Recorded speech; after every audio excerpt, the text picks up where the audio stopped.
Memorias del Oratorio de San Francisco de Sales. De San Juan Bosco. Introducción. ¿Por qué y para qué estas memorias? Muchas veces me pidieron que escribiera las memorias del Oratorio de San Francisco de Sales. Aunque no podía negarme a la autoridad de quien me lo aconsejaba, sin embargo, no me resolvía ocuparme decididamente de ello porque debía hablar de mí mismo demasiado a menudo. Más ahora se añade el mandato de una persona de suma autoridad, mandato que no me es dado eludir, y, en consecuencia, me decido a exponer detalles confidenciales que pueden dar luz o ser de alguna utilidad para percatarse de la finalidad que la divina providencia se dignó asignar a la Sociedad de San Francisco de Sales. ¿Para qué servirá, pues, este trabajo? Servirá de norma para superar las dificultades futuras, aprendiendo lecciones del pasado. Servirá para dar a conocer cómo el mismo Dios condujo todas las cosas en cada momento. Servirá de ameno entretenimiento para mis hijos cuando lean las andanzas en que anduvo metido su padre. Y lo leerán con mayor gusto cuando, llamados por Dios a rendir cuenta de mis actos, ya no esté yo entre ellos. Compadecedme si encontráis hechos expuestos con demasiada complacencia y quizá aparente vanidad. Se trata de un padre que goza contando sus cosas a sus hijos queridos, mientras ellos, a su vez, se gozarán al saber las aventuras del que tanto les amó y tanto se afanó trabajando por su provecho espiritual y material en lo poco y en lo mucho. Presento estas memorias divididas por décadas o periodos de 10 años, porque en cada una de ellas tuvo lugar un notable y sensible desarrollo de nuestra institución. Hijos míos, cuando después de mi muerte leáis estas memorias, acordaos de que tuvisteis un padre cariñoso, que os las dejó antes de morir en prenda de su cariño paternal. Al recordarme, rogad a Dios por el descanso eterno de mi alma. Una vida enmarcada por un sueño. 1815-1825. 1 año de hambre y un sueño. Hijo de campesinos.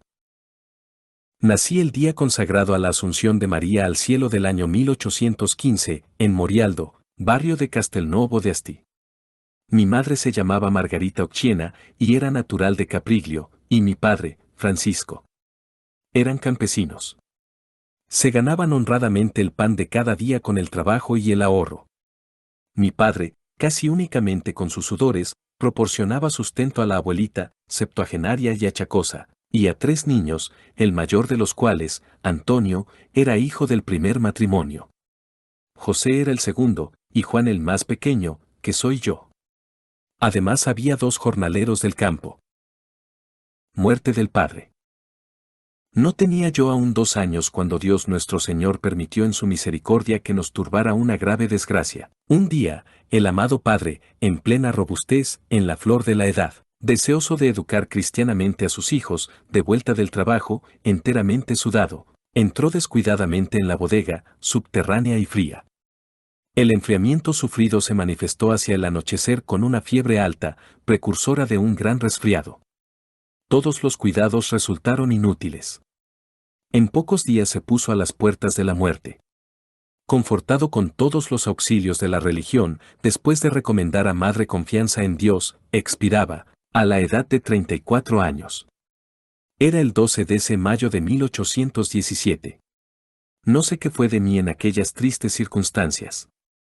Solo recuerdo, y es el primer hecho de la vida del que guardo mi memoria, que todos salían de la habitación del difunto y que yo quería permanecer en ella a toda costa. Ven, Juanín, ven conmigo, repetía mi afligida madre. Si no viene papá, no quiero ir, respondía yo. Pobre hijo, añadió mi madre, ven conmigo. Ya no tienes padre. Y dicho esto, rompió a llorar, me agarró de la mano y me llevó a otra parte, mientras yo lloraba al verla llorar a ella. Y es que, en aquella edad, no podía ciertamente comprender cuán grande desgracia es la pérdida del padre. Este hecho sumió a la familia en una gran consternación. Penuria económica. Había que mantener a 5 personas y las cosechas de aquel año, nuestro único recurso, se perdieron por causa de una terrible sequía. Los comestibles alcanzaron precios fabulosos. El trigo se pagó hasta 25 liras la émina, igual a 23 litros, y el maíz a 16 liras. Algunos testigos contemporáneos me aseguran que los mendigos pedían con ansia un poco de salvado con que suplir el cocido de garbanzos o judías para alimentarse. Se encontraron personas muertas en los prados con la boca llena de hierbas, con las que habían intentado aplacar su hambre canina. Me contó mi madre muchas veces que alimentó a la familia mientras tuvo con qué hacerlo. Después entregó una cantidad de dinero a un vecino, llamado Bernardo Caballo, para que fuese en busca de comestibles. Rondó por varios mercados, mas nada pudo encontrar ni a precios abusivos. Volvió al cabo de 2 días, hacia el anochecer. Todos le esperaban, pero cuando dijo que volvía con el dinero en el bolsillo y que no traía nada, el miedo se apoderó de todos, ya que, dado el escaso alimento que habían tomado aquel día, eran de temer las funestas consecuencias del hambre para aquella noche. Mi madre, sin apurarse, pidió prestado a los vecinos algo que comer, pero ninguno pudo ayudarla. Mi marido, añadió entonces, me dijo antes de morir que tuviera confianza en Dios. Venid, hijitos míos, pongámonos de rodillas y recemos. Tras una corta plegaria, se levantó y dijo, para casos extraordinarios, medios extraordinarios. Fue entonces a la cuadra, en compañía del señor Caballo, mató un becerro y, haciendo cocer una parte a toda prisa, logró aplacar el hambre de la extenuada familia. Días más tarde pudo proveerse de cereales, traídos de muy lejos, a precios enormes. Proponen a Margarita un nuevo matrimonio. Puede imaginarse lo que sufriría y se cansaría mi madre durante años tan calamitosos. Pero con trabajo infatigable y gran economía, sacando partido de los recursos más insignificantes, junto con alguna ayuda verdaderamente providencial, se pudo salvar aquella crisis de víveres. Mi propia madre me contó muchas veces estos hechos y me los confirmaron parientes y amigos. Pasada aquella terrible penuria y alcanzada una mejor situación económica, alguien propuso a mi madre un matrimonio ventajoso, pero ella replicó siempre, Dios me dio un marido y me lo quitó. 3 hijos me dejó al morir, y yo sería una madre cruel si les abandonase en el preciso momento en que me necesitan. Le dijeron que sus hijos quedarían bajo un buen tutor, el cual se ocuparía de todo. Un tutor, contestó la generosa mujer, es un amigo, mientras que la madre de mis hijos soy yo.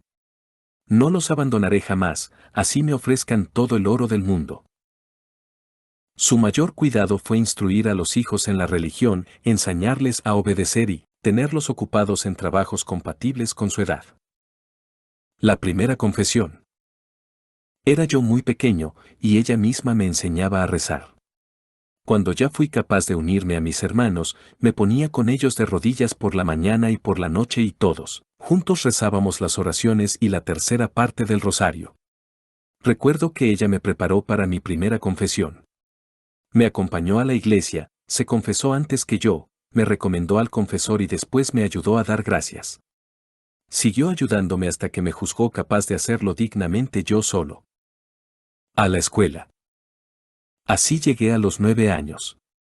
Quería mi madre enviarme a la escuela, pero le asustaba la distancia, ya que estábamos a 5 kilómetros del pueblo de Castelnuovo. Mi hermano Antonio se oponía a que fuera a la escuela. Se arbitró una solución, durante el invierno iría a clase a Capriglio, pueblecito próximo, donde aprendí a leer y a escribir. Mi maestro era un sacerdote muy piadoso, que se llamaba don José Lacua. Fue muy amable conmigo y puso mucho interés en mi instrucción y sobre todo en mi educación cristiana. Durante el verano contentaría a mi hermano trabajando en el campo. Un sueño que enmarca una vida. Tuve por entonces un sueño, que me quedó profundamente grabado para toda la vida. En el sueño me pareció estar junto a mi casa, en un paraje bastante espacioso, donde había reunida una muchedumbre de chiquillos en pleno juego. Unos reían, otros jugaban, muchos blasfemaban. Al oír aquellas blasfemias, me metí enseguida en medio de ellos para hacerlos callar a puñetazos e insultos. En aquel momento apareció un hombre muy respetable, de varonil aspecto, noblemente vestido. Un blanco manto le cubría de arriba a abajo. Su rostro era tan luminoso que no se podía fijar en él la mirada.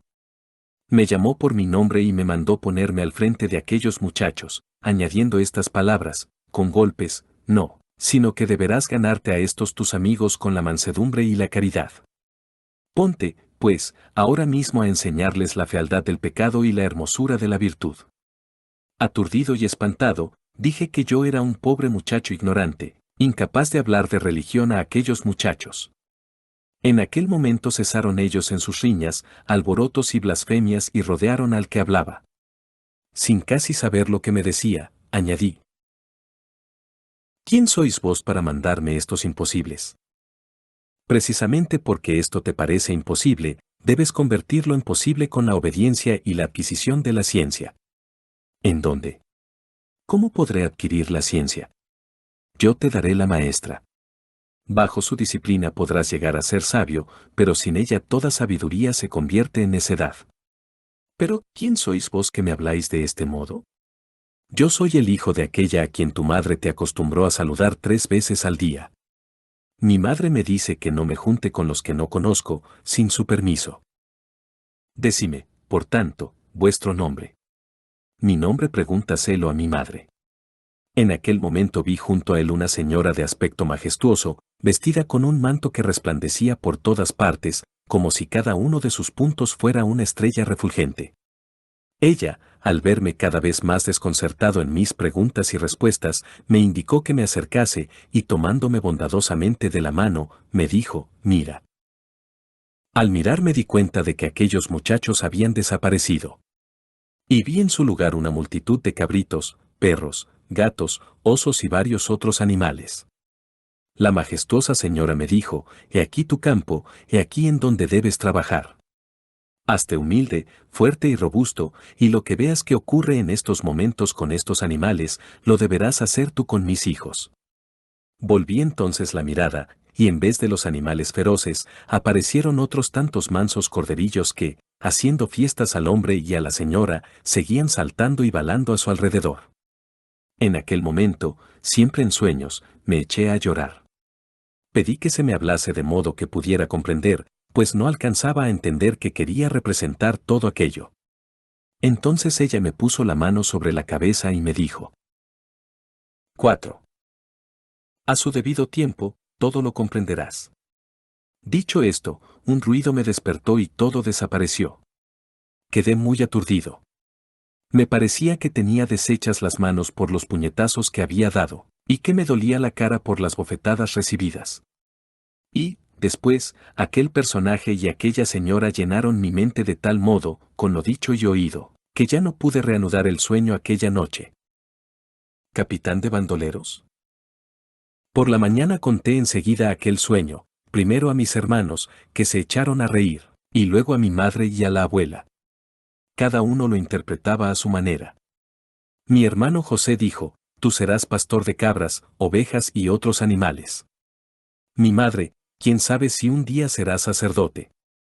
Antonio, con dureza: tal vez capitán de bandoleros.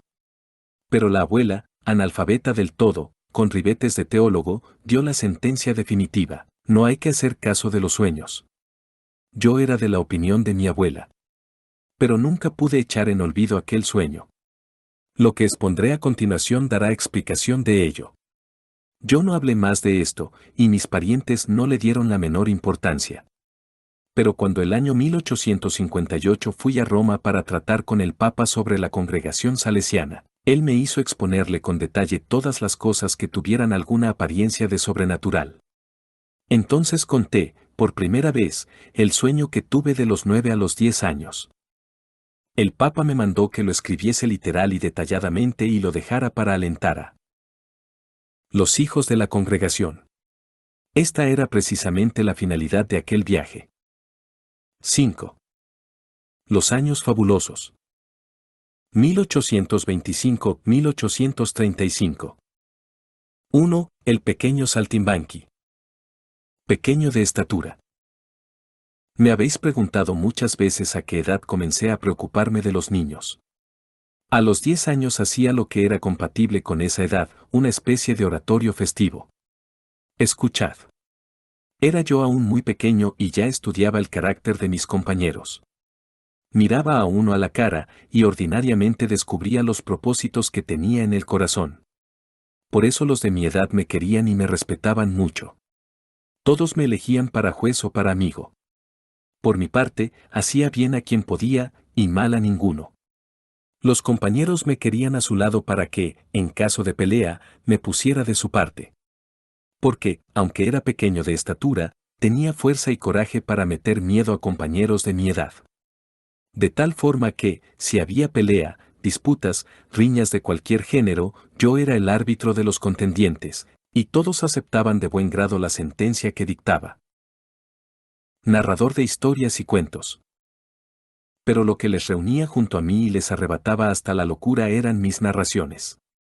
Los ejemplos que oía en los sermones o en el catecismo, la lectura de libros, como Los Reales de Francia, Guerrín Mezquino, Bertoldo y Bertoldino, me prestaban argumentos. Tan pronto me veían mis compañeros, corrían en tropel para que les contase algo, yo que apenas entendía lo que leía.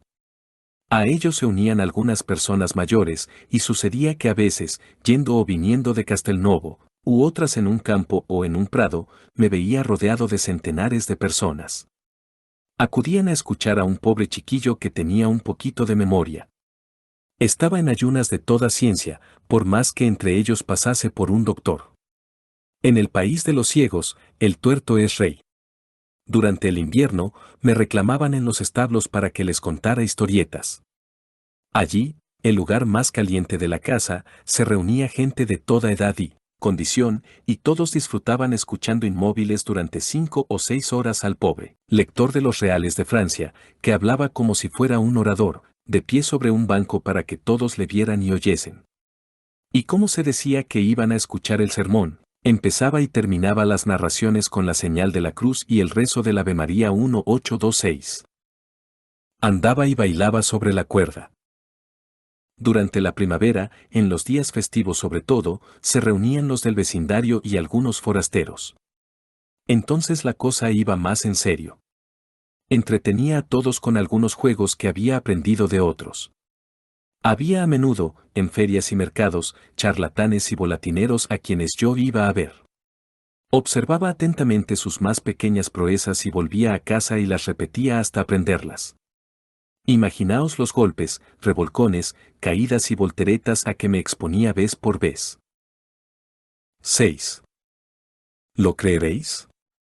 A mis 11 años hacía juegos de manos, daba el salto mortal, hacía la golondrina, caminaba con las manos, andaba, saltaba y bailaba sobre la cuerda como un profesional. Por lo que se hacía los días de fiesta lo comprenderéis fácilmente.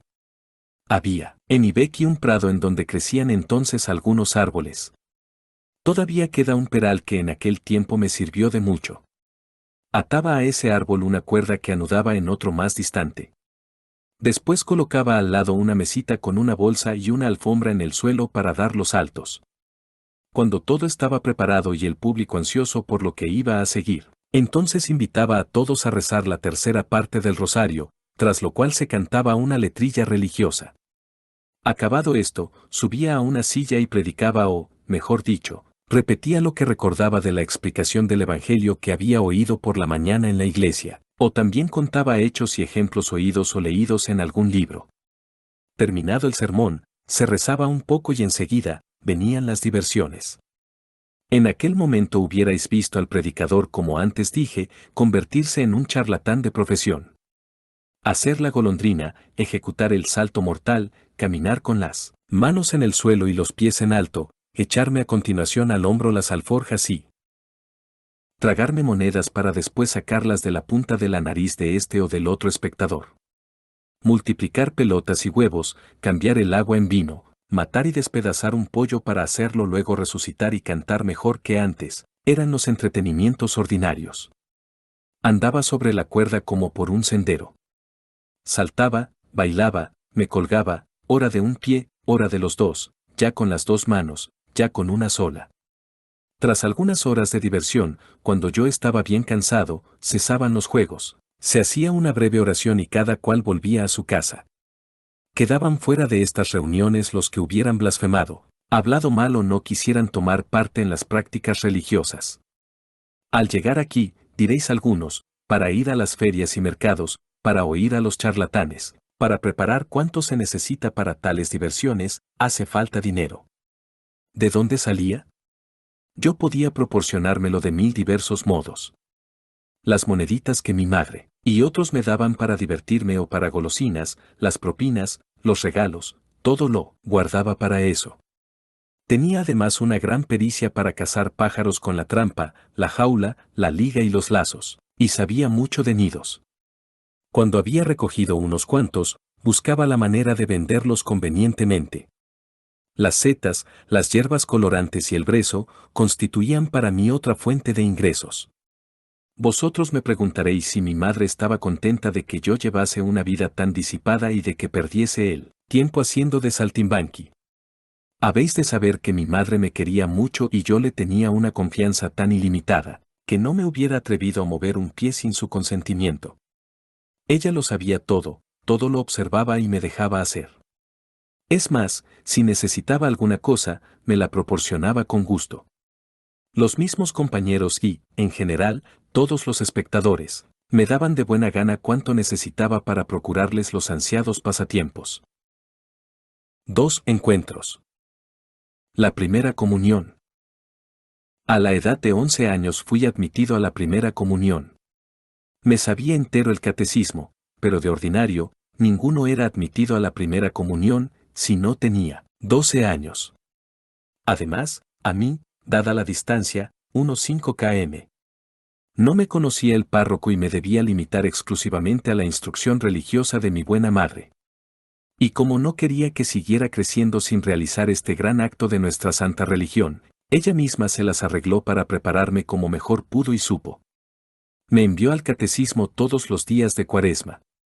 Después fui examinado y aprobado, y se fijó el día en que todos los niños debían cumplir con Pascua, 26 de marzo de 1826. Era imposible evitar la distracción en medio de la multitud. Mi madre procuró acompañarme varios días. Durante la Cuaresma, me había ayudado a confesarme 3 veces. Juanín me repitió varias veces, Dios te va a dar un gran regalo. Procura prepararte bien, confesarte y no callar nada en la confesión.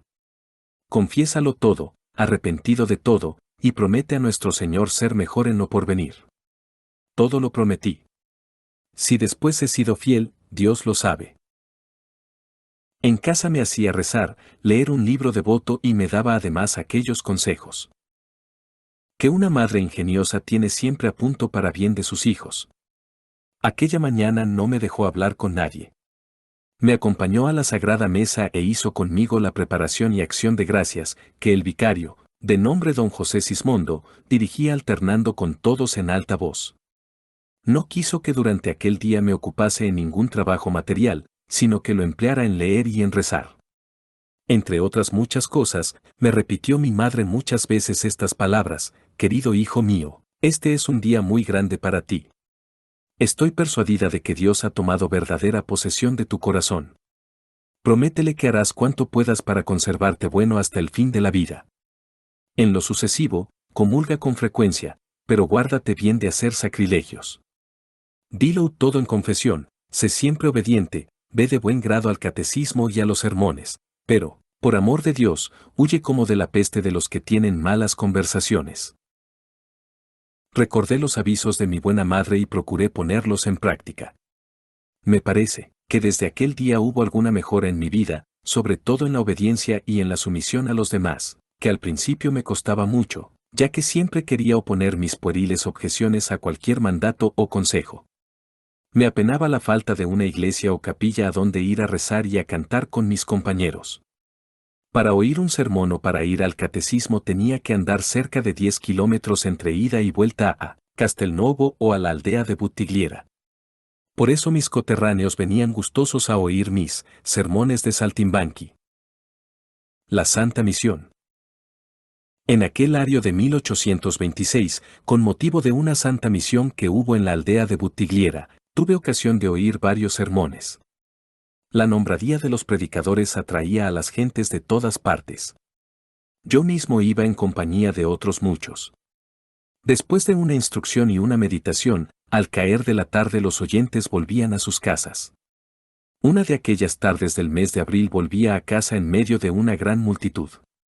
Iba entre nosotros un tal don Juan Caloso, de Chieri, hombre muy piadoso, que, aunque curvado por los años, Hacía aquel largo trecho de camino para ir a escuchar a los misioneros.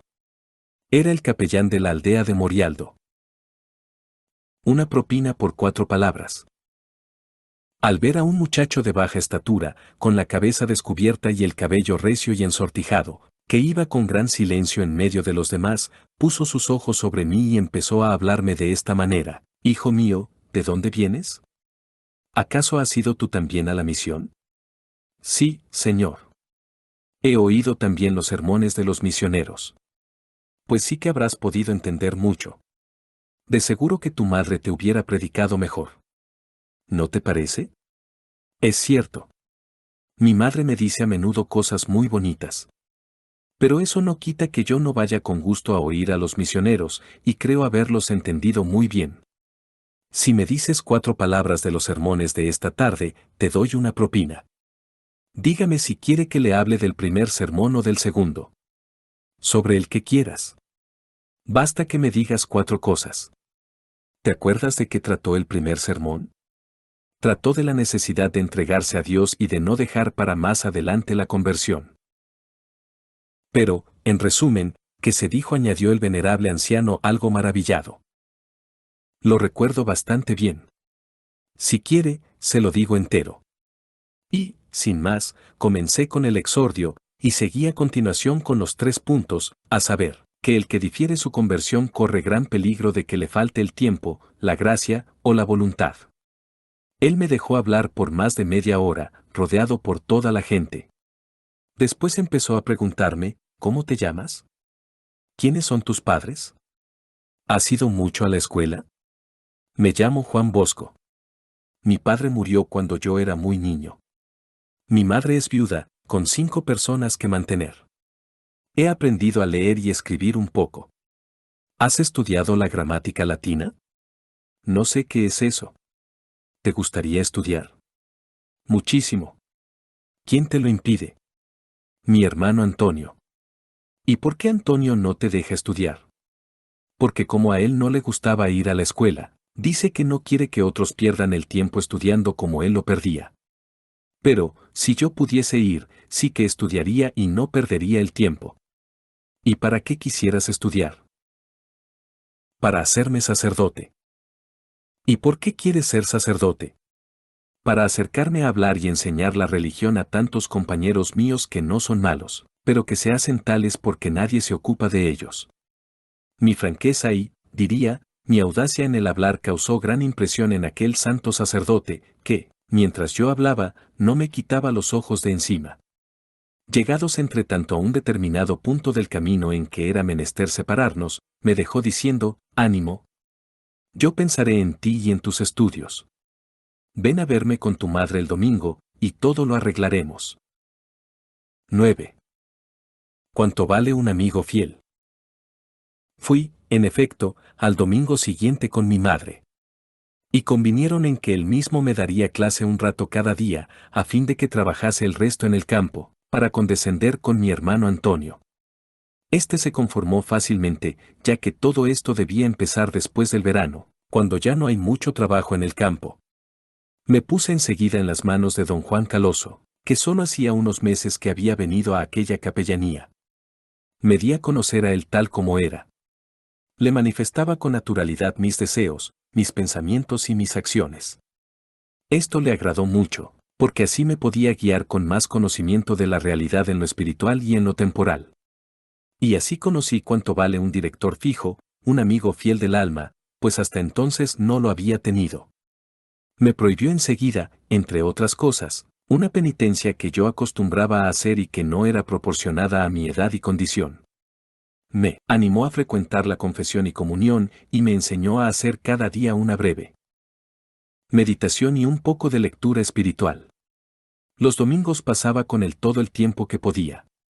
De este modo comencé a gustar la vida espiritual, ya que hasta entonces sobraba más bien materialmente y como las máquinas que hacen las cosas sin saber por qué. Hacia mediados de septiembre comencé los estudios de la gramática italiana, que aprendí pronto y practiqué con oportunas redacciones. Por Navidad empecé el Donato, y por Pascua ya traducía del latín al italiano, y viceversa. Durante todo aquel tiempo no dejé los acostumbrados entretenimientos festivos en el prado, o en el establo durante el invierno. Todo cuanto mi maestro hacía o decía, la más mínima de sus palabras, me servía para entretener a mi auditorio. Veía el cielo abierto, pues había logrado mis deseos. Pero una nueva tribulación. Más aún, un grave infortunio echó abajo todas mis ilusiones. 3. Se acabó toda esperanza. Los libros y la azada. Mientras duró el invierno y los trabajos del campo no urgían, mi hermano Antonio dejó que me dedicara a las tareas de la escuela. Pero, en cuanto llegó la primavera, comenzó a quejarse. Decía que él debía consumir su vida en trabajos pesados, mientras que yo perdía el tiempo haciendo el señorito. Hubo vivas discusiones conmigo y con mi madre. Se determinó, al fin, para tener paz en casa, que por la mañana iría temprano a la escuela, y el resto del día lo emplearía en trabajos materiales. Pero, ¿cómo estudiaría las lecciones? ¿Cuándo haría las traducciones? Oíd. La ida y vuelta de la escuela me proporcionaba algún tiempo para estudiar. En cuanto llegaba a casa, agarraba la azada en una mano y en la otra la gramática, y camino del trabajo estudiaba, ki, wae, quat, etc., hasta que llegaba al Tajo. Allí daba una mirada nostálgica a la gramática, la colocaba en un rincón y me disponía a cavar, a escardar o a recoger hierbas con los demás, según necesidad. A la hora en que los demás merendaban, yo me iba aparte, y mientras tenía en una mano el pan que comía, con la otra mano sostenía el libro y estudiaba. La misma operación hacía al volver a casa. Y para hacer mis deberes escritos, el único tiempo de que disponía era durante las comidas y las cenas, más algún hurto hecho al sueño. Mas, a pesar de tanto trabajo y de tan buena voluntad, mi hermano Antonio no se daba por satisfecho. Un día, delante de mi madre y, después, delante de mi hermano José, dijo con tono imperativo, ya he aguardado bastante. Quiero acabar con tanta gramática, yo me hice grande y fuerte y nunca vi un libro. Dominado en aquel momento por el pesar y la rabia, respondí lo que no debía, pues mal hecho. Le dije, ¿no tienes ahí a nuestro burro que es más grande que tú y tampoco fue a la escuela? ¿Quieres ser tú como él?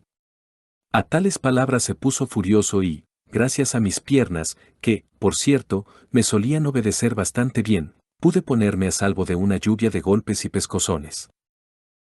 Un puñado de días felices. Mi madre estaba afligidísima.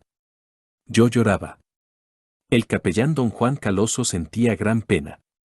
Aquel digno ministro del Señor, enterado de los conflictos de mi casa, me llamó un día y me dijo, has puesto en mí tu confianza, y no quiero que esto sea en vano. Deja a ese bendito hermano tuyo, vente conmigo y tendrás un padre amoroso. Comuniqué enseguida a mi madre la caritativa oferta, y hubo una gran alegría en la familia. Hacia el mes de abril comencé a vivir con el capellán de Morialdo, y solo iba a casa por la noche, para dormir.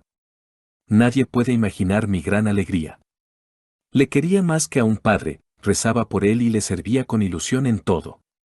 Además era un placer tomarse molestias por él y, diría, dar la vida por complacerle. Adelantaba más en un día con aquel sacerdote que una semana en casa.